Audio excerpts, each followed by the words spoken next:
Okey, Assalamualaikum warahmatullahi wabarakatuh. Apa khabar semua? Okey, sekarang kita akan teruskan dengan bahasa Melayu tahun 2.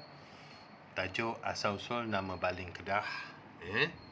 Sukatan pelajaran untuk kita capai pada hari ini 2.3.1, iaitu membaca. 3.3.1 iaitu lebih kepada menulis. Menulis karangan. Okey, apa yang murid perlu dapat pada hari ini? Murid dapat menyatakan nilai-nilai yang terdapat dalam teks, nilai-nilai murni. Okey, seterusnya menulis karangan secara separa terkawal. Okey, kita teruskan. Okey, membaca. Okey, membaca. Tak apa, cikgu baca untuk kamulah. Okey, yang pertama, asal usul nama baling Kedah. Menurut cerita orang-orang tua, pada zaman dahulu, sekumpulan petani dari Siam telah membina rumah di sebuah kaki gunung di negeri Kedah.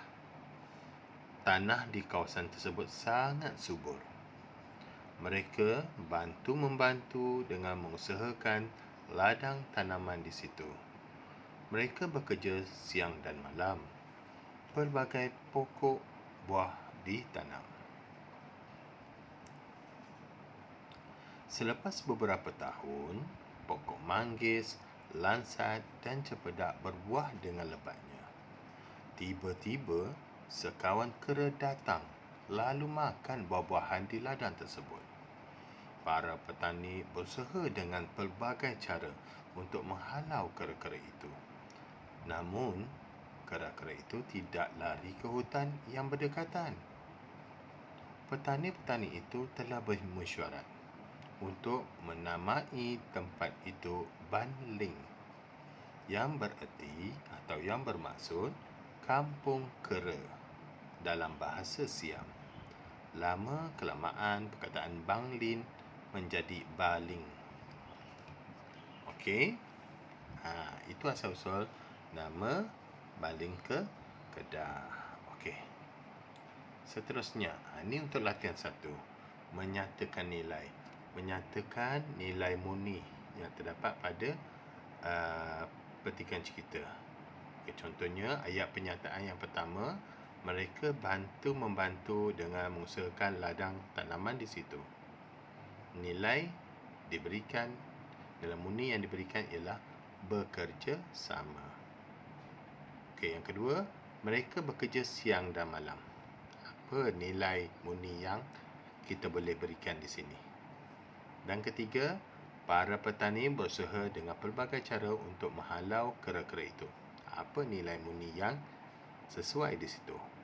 Bagi mereka yang tidak faham maksud nilai murni, contohnya sebagai contoh, baik hati, belas kasihan, berterima rasa, pemurah, saling memahami, berdikari dan sebagainya. Di sini saya harap penjaga dapat memberikan bantuan pada anak, penerangan sedikitlah.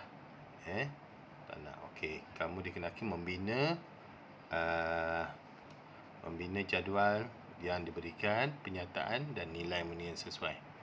Itu untuk latihan pertama. Sebab cikgu bermula pada 9.10 sehingga pukul 12.10. Kalau tak silap cikgu. Jadi ini untuk latihan pertama. Latihan kedua, ada lagi satu. Kita membina karangan.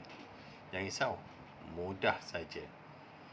Seronok menonton teater. Ini muka surat 77. Anda dikendaki salin dan jawab berdasarkan gambar yang diberi. Senang saja. Yahya dan keluarganya menonton persembahan daripada kumpulan teater apa? Tengok gambar. Mereka mempersembahkan cerita yang bertajuk Pemuda yang Jujur. Pada suatu hari, seorang pemuda memasuki sebuah tengok gambar tu. Dia mencari kayu api untuk dijual. Dia terjumpa sehelai bersulam emas yang cantik. Dia membawa selendang itu ke rumah. Keesokan harinya, dia membawa selendang itu ke rupa-rupanya selendang itu kepunyaan puteri raja. Raja mengucapkan terima kasih dan memberikan hadiah kepada pemuda itu. Okey, tengok gambar. Sangat gembira kerana dapat menonton persembahan teater dan mendapat pengajaran daripada cerita itu.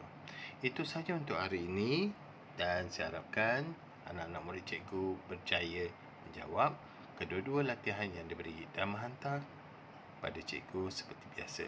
Sekian, Assalamualaikum. Jumpa lagi.